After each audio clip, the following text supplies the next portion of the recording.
നമ്മുടെ ഈ കോവിഡിനൊക്കെ ശേഷം നമ്മുടെ പൊതുവേ സമൂഹത്തിൻ്റെ ഒരു ആരോഗ്യത്തിൻ്റെ കുറവുകൾ പ്രശ്നങ്ങൾ നേരിടുന്നുണ്ട് എന്നുള്ളത് നമുക്ക് എല്ലാവർക്കും അറിയാവുന്ന കാര്യമാണ്. ഇതൊക്കെ മുന്നേ കണ്ടുകൊണ്ട് തന്നെ നമ്മൾ സേവാഭാരതി ഇവിടെ കൃത്യമായ രീതിയിൽ ആംബുലൻസിൻ്റെ സൗകര്യം പ്രധാനമായിട്ടും ചെയ്യുക എന്നുള്ളതാണ്.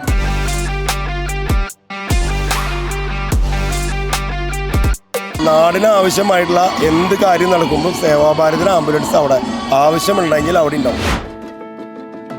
എറണാകുളം തൊട്ട് കാസർഗോഡ് വരെയുള്ള എല്ലാ ആംബുലൻസുകളും വയനാട് ദുരന്തമായിട്ട് അവിടെ ഉണ്ടായിരുന്നു. സമയത്തിന് ഭക്ഷണമോ കാര്യങ്ങളോ ഒന്നും കിട്ടാതെ അതൊന്നും നോക്കാതെയാണ് നമ്മൾ അവിടെ 7 ദിവസം രാപ്പകല് നമ്മൾ ഡ്യൂട്ടി എടുത്തിട്ടുണ്ടായിരുന്നു. പറയാൻ അത്ര വിഷമമുണ്ട്. കാരണം നമ്മൾ അന്ന് എടുത്തത് ഒരാളുടെ ഫുൾ ശരീരമാണെങ്കിൽ നമുക്കതൊരു കുഴപ്പമില്ല. കയ്യും കാലും തലയൊക്കെയാണ് നമ്മൾ പറക്കി വണ്ടിയിൽ കൊണ്ടുപോയോളും.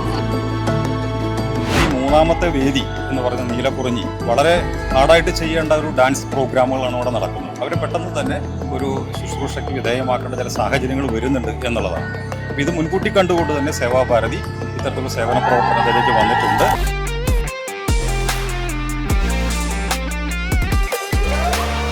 +30 കുട്ടികളെ ഇവിടെ നിന്ന് ഹോസ്പിറ്റലൈസ് ചെയ്യാനും അതുപോലെ തന്നെ മറ്റു ഹോസ്പിറ്റലിലേക്ക് ഷിഫ്റ്റ് ചെയ്യാനൊക്കെ ആയിട്ട് സാധിച്ചിട്ടുണ്ട് എന്നുള്ളതാണ്.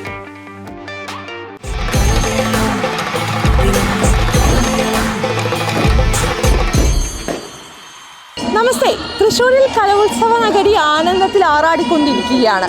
എന്നാൽ ഇവിടെ വേദികളിൽ ഈ പരിപാടികൾ നടക്കുമ്പോൾ എല്ലാവരും സന്തോഷത്തോടെ ഇരിക്കുമ്പോൾ, എല്ലാം മതിമറന്ന് ആഘോഷിക്കുമ്പോഴെല്ലാം ഇവിടെ 24 മണിക്കൂറും ജാഗ്രതയോടെ ഇരിക്കുന്ന ഒരു പറ്റം മനുഷ്യരുണ്ട്. അവരെയാണ് നിങ്ങൾക്ക് മുന്നിൽ പരിചയപ്പെടുത്തി തരാൻ പോകുന്നത്.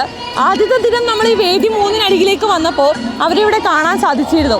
വളരെ സമാധാനത്തോടെ ഇരിക്കുന്നത് കാണാൻ സാധിച്ചിരുന്നു. പക്ഷേ 2-3 ദിവസങ്ങളായപ്പോൾ അവരെ പിന്നെ കാണാണ്ടായി. അവർ തിരക്കുകളിൽ ഓടുന്നത് കാണാൻ സാധിച്ചു. അങ്ങനെയാണ് അവരെക്കുറിച്ച് അന്വേഷിച്ചത്. അവരെക്കുറിച്ചാണ് നിങ്ങളിലേക്ക് പറഞ്ഞു തരാൻ പോകുന്നത്. നമുക്ക് അവരെ ഒന്ന് പരിചയപ്പെടാം.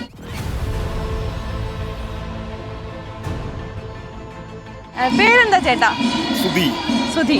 ഇപ്പൊ കലോത്സവം തുടങ്ങിയ ആദ്യത്തെ ദിവസം മുതൽ നിങ്ങളെ ഇവിടെ കാണുന്നുണ്ട്. സേവാഭാരതിയുടെ ഭാഗമായിട്ടാണ് ഇവിടെ വന്നത് അല്ലേ? എങ്ങനെയാണ് വേദി 3 എന്ന് പറയുമ്പോൾ നമുക്കറിയാം ഈ ഗോത്രകലകൾ ഏറ്റവും കൂടുതലുള്ള സ്റ്റേജാണ്. അപ്പോൾ തന്നെ വളരെ കായികപരമായ അധ്വാനമുള്ള കുട്ടികളാണ് ഇവിടെ കളിക്കുന്നതൊക്കെ. അപ്പൊ എങ്ങനെയുണ്ട് സ്റ്റേജിലൊരു അവസ്ഥ, കുഞ്ഞുങ്ങളുടെയൊക്കെ ഒരു ആരോഗ്യമൊക്കെ? വളരെ ബുദ്ധിമുട്ടായിട്ടാണ് അന്നത്തെ, അതായത് സ്റ്റേജ് 3-ല് അതായത് മിനിങ്ങാന്ന്, അതായത് രണ്ടാം ദിവസം ഇവിടെ മംഗലം കളിയായിരുന്നു. ഈ മംഗലം കളി എന്ന് പറഞ്ഞാൽ ഭയങ്കര ഇത്തിരി എനർജിയൊക്കെ ഉണ്ടാവേണ്ട കളിയാണ്.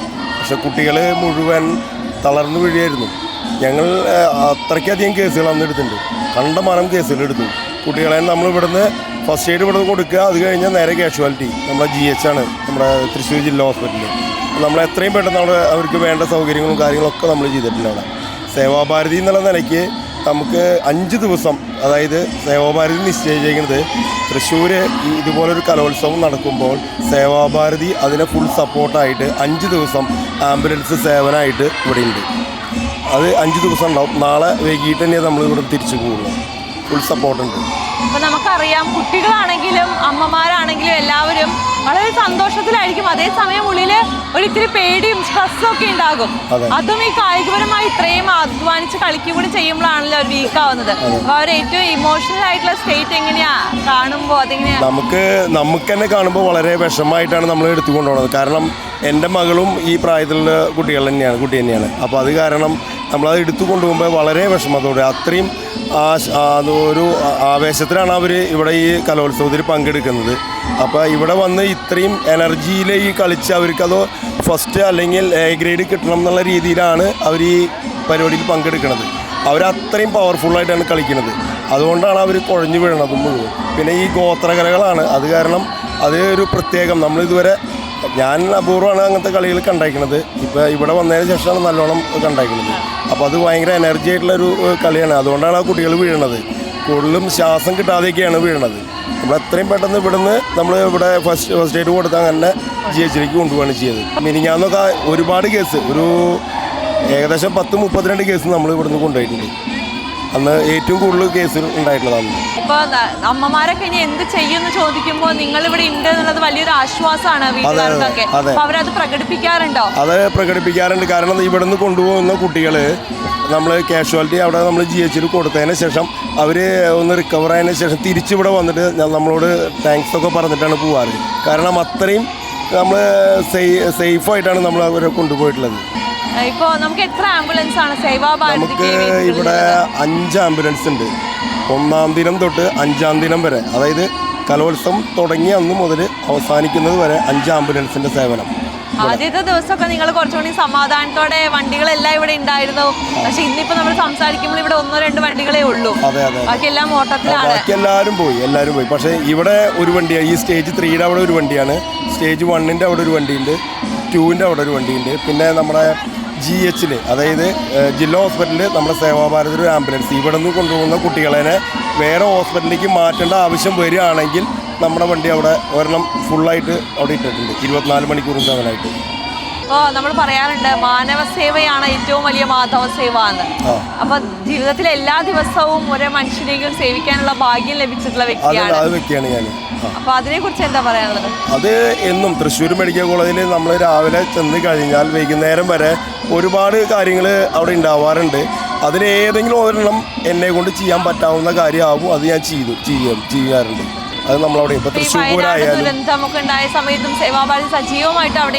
ഞങ്ങൾ 7 ദിവസം വയനാട് ദുരന്തമായിട്ട് അവിടെ ഉണ്ടായിരുന്നു. 7 ദിവസം ഞാൻ അവിടെ ഉണ്ടായിരുന്നു. നമ്മൾ എറണാകുളം തൊട്ട് കാസർഗോഡ് വരെയുള്ള എല്ലാ ആംബുലൻസുകളും വയനാട് ദുരന്തമായിട്ട് അവിടെ ഉണ്ടായിരുന്നു. 7 ദിവസം അവിടെ ഉണ്ടായിരുന്നു.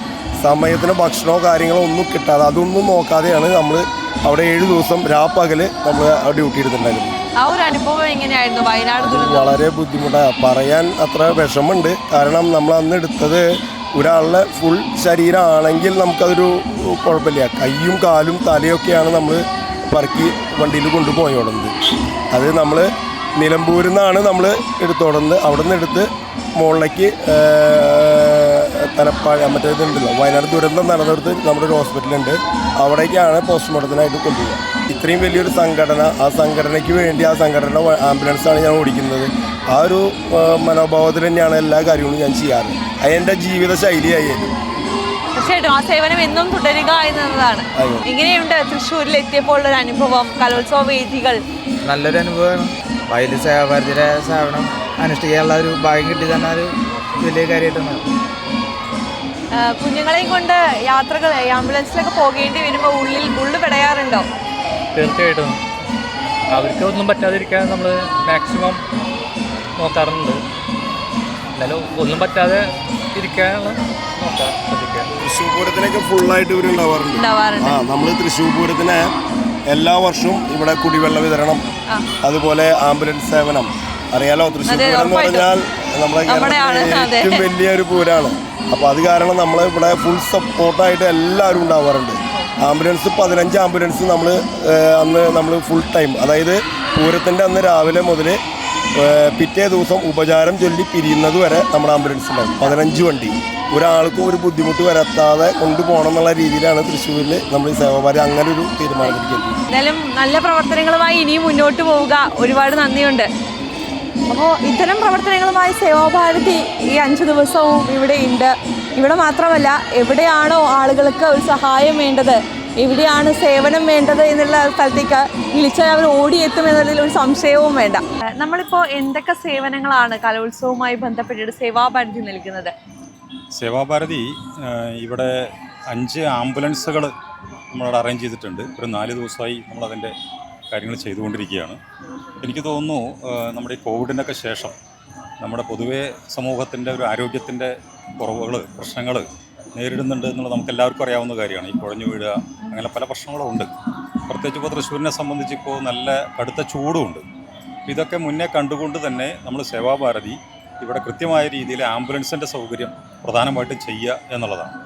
അപ്പോൾ അതുകൊണ്ട് തന്നെ ഇപ്പോൾ ഒരു 5 ആംബുലൻസും അനുസരിച്ചുള്ള നമ്മുടെ സന്നദ്ധ പ്രവർത്തകരും ഇവിടെ നിരന്തരമായിട്ട് 24 hours ഇവിടെ അവരുടെ സേവനം ഇവിടെ ലഭ്യമാക്കിക്കൊണ്ടിരിക്കുകയാണ്. എനിക്ക് തോന്നുന്നൊരു 30-ലധികം കുട്ടികളെ ഇവിടെ നിന്ന് ഹോസ്പിറ്റലൈസ് ചെയ്യാനും അതുപോലെ തന്നെ മറ്റു ഹോസ്പിറ്റലിലേക്ക് ഷിഫ്റ്റ് ചെയ്യാനൊക്കെ ആയിട്ട് സാധിച്ചിട്ടുണ്ട് എന്നുള്ളതാണ്. പ്രത്യേകിച്ച് ഈ 3ാമത്തെ വേദി എന്ന് പറയുന്ന നീലക്കുറിഞ്ഞി, ഈ മൂന്നാമത്തെ വേദിയിൽ വളരെ ഹാർഡായിട്ട് ചെയ്യേണ്ട ഒരു ഡാൻസ് പ്രോഗ്രാമുകളാണ് അവിടെ നടക്കുന്നത്. പ്രത്യേകിച്ച് നമ്മുടെ വനവാസി മേഖലയിലുള്ള സഹോദരന്മാരും സഹോദരികളൊക്കെയാണ് അവിടെ ഡാൻസ് ചെയ്യുന്നത്. എന്നുകൊണ്ട് വളരെ എനർജി ഉപയോഗിക്കുന്നതുകൊണ്ട് ആ ഒരു ഡാൻസ് പ്രോഗ്രാം കഴിഞ്ഞാൽ അവർ വളരെ ക്ഷീണിക്കുന്നു. അവർ പെട്ടെന്ന് തന്നെ ഒരു ശുശ്രൂഷയ്ക്ക് വിധേയമാക്കേണ്ട ചില സാഹചര്യങ്ങൾ വരുന്നുണ്ട് എന്നുള്ളതാണ്. അപ്പോൾ ഇത് മുൻകൂട്ടി കണ്ടുകൊണ്ട് തന്നെ സേവാഭാരതി ഇത്തരത്തിലുള്ള സേവന പ്രവർത്തനത്തിലേക്ക് വന്നിട്ടുണ്ട്. അതുകൊണ്ട് നമുക്ക് വലിയൊരു സന്തോഷമുണ്ട്. കാരണം എന്താ വെച്ചാൽ ഇത്രയും സേവനം നമുക്ക് ചെയ്യാൻ കഴിയുന്നുണ്ട് എന്നുള്ള കാര്യം. എന്തായാലും നല്ലൊരു സഹകരണം നമുക്ക് എല്ലാ ഭാഗത്തുനിന്നും കിട്ടുന്നുണ്ട്.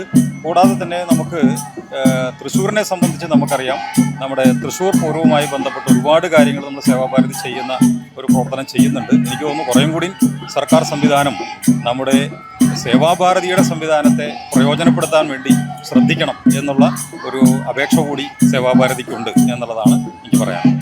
ഇപ്പോൾ നമ്മളെ സംബന്ധിച്ച് സേവാഭാരതി ഇപ്പോൾ 90-ലധികം ആംബുലൻസുകൾ കേരളത്തിൽ ഉടനീളം നമ്മൾ സേവന സന്നദ്ധതയിൽ പ്രവർത്തിക്കുന്നുണ്ട്. നമ്മുടെ പ്രധാനമായി കോൺടാക്റ്റ് ചെയ്യേണ്ട കേന്ദ്രമെന്ന് പറയുന്നത് ആശ്രയ കേന്ദ്രങ്ങളെന്ന് പറയും. സേവാഭാരതിക്ക് പഞ്ചായത്തിലും മുനിസിപ്പാലിറ്റി കോർപ്പറേഷൻ അങ്ങനെയുള്ള കേന്ദ്രങ്ങളിലൊക്കെ തന്നെ സേവാഭാരതിക്ക് ആശ്രയ കേന്ദ്രങ്ങളുണ്ട്. അതിൻ്റെ നമ്പറുകളൊക്കെ തന്നെ ജനങ്ങൾക്ക് ലഭ്യമാകുന്ന രീതിയിൽ നമ്മൾ പ്രൊവൈഡ് ചെയ്തിട്ടുണ്ട്. അപ്പോൾ അതിലേക്ക് കോൺടാക്ട് ചെയ്യുന്ന സമയത്താണ് തീർച്ചയായിട്ടും നമുക്ക് ഈ ആംബുലൻസിൻ്റെ സർവീസ് അവർക്ക് കിട്ടുന്നത്. അത് 24 അവേഴ്സും നമുക്കത് ലഭ്യമാണ് എന്നുള്ളതാണ്. പിന്നെ നമുക്കറിയാം, ഇന്ത്യയിൽ തന്നെ നോക്കുകയാണെങ്കിൽ ശരിക്ക് ഏറ്റവും കാര്യമായിട്ട് ഈ വോളണ്ടിയേഴ്സിനെ, ഈ ആംബുലൻസിൻ്റെ ഡ്രൈവേഴ്സ്, അറ്റൻഡേഴ്സ്, നഴ്സസ്, ഇവർക്കൊക്കെ ട്രെയിനിങ് കൊടുത്തിട്ടുള്ള ഒരു ഓർഗനൈസേഷൻ ഉണ്ടെങ്കിൽ അത് സേവാഭാരതി മാത്രമാണ്. അത് വളരെ മാതൃകാപരമായൊരു പ്രവർത്തനമായിട്ട് ഞങ്ങൾ നേരത്തെ തന്നെ പ്ലാൻ ചെയ്തിട്ടുണ്ട്. അതുകൊണ്ട് തന്നെ ഒരു മനുഷ്യത്വപരമായൊരു സമീപനം അവരിൽ നിന്നുണ്ടാകും. അതേപോലെ തന്നെ ഒരു നല്ല സേവനം സേവാഭാരതിയുടെ സന്നദ്ധ പ്രവർത്തകരിൽ നിന്ന് ലഭ്യമാണ്.